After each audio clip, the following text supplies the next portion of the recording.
I greet each and every one of you on this solemn occasion of the feast of St. John Chrysostom. We know that this is an occasion that we observe his falling asleep in the Lord or his death. His death actually occurred on September 14th, the Feast of the Cross.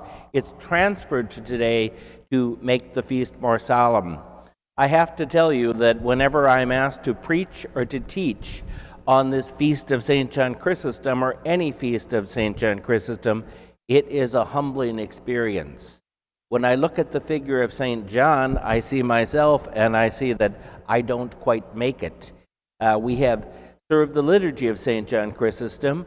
We know that this is the main communion or Eucharistic service in our church, and the heart of it, the anaphora, the prayers referring to the Eucharist, were written by St. John Chrysostom himself. We use it almost every Sunday of the year, almost every occasion, except when that of St. Basil is celebrated. When I have to preach, I think of what St. John Chrysostom did, his legacy as probably the most profound biblical interpreter and theologian the Church has ever produced. His homilies earned him the title of Chrysostom, which means the golden mouth. He indeed is an intellectually towering figure, but a figure who could relate to his flock. He could take the most profound biblical teaching and present it in a way that the flock will understand it. He's a patron of charity. He gave everything to the poor. We know when we look at the figure of St. John Chrysostom, we're taken back to approximately the year 345 in Antioch. We see that he indeed is the son of pious parents.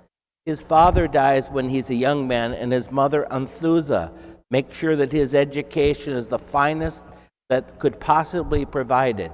He is deeply steeped in Greek philosophy, in rhetoric, the art of speaking and teaching.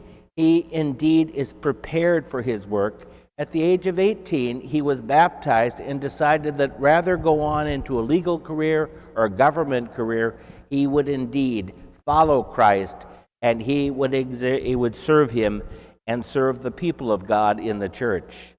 His initial thought was to become a monk.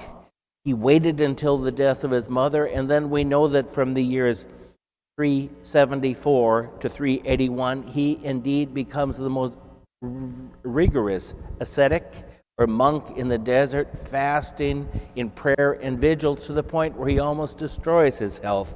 And at that point, in 381, he returns to the city of Antioch, where he is gradually sort of elevated as a deacon and a priest. When he was ordained to the priesthood in 386, he becomes the preacher or the teacher of that whole region, metropolitan region of Antioch.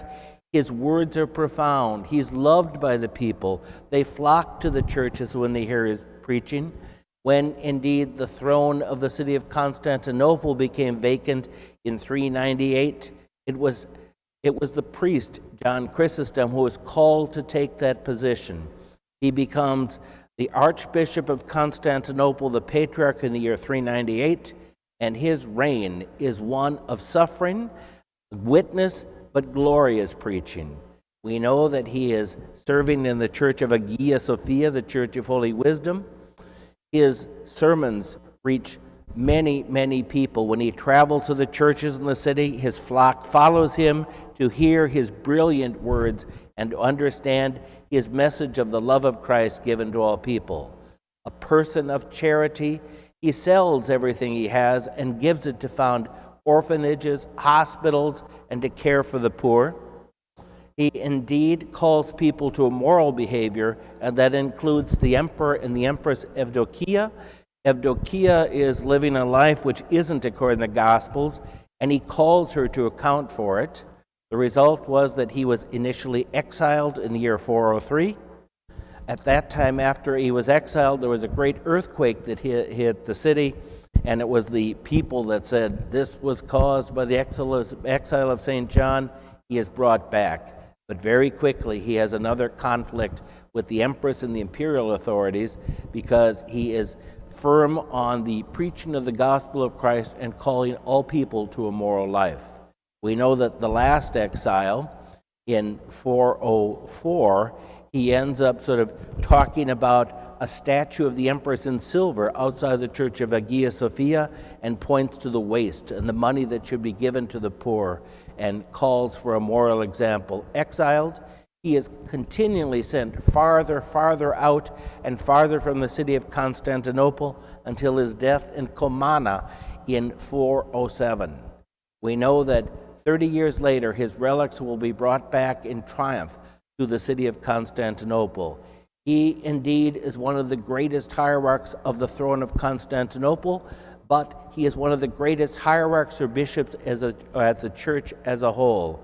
He indeed is remembered. Of course, when we celebrate the Feast of the Three Hierarchs on January 30th, he's one of them.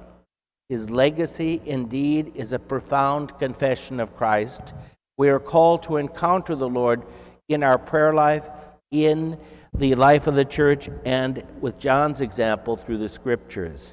We are called to translate into action as he did, serve the poor and serve the needy, and do everything as a witness of Christ. So I greet you on this feast day, the solemn day that we remember his death, but also the joyous feast of St. John Chrysostom's presence and continuing legacy in the church.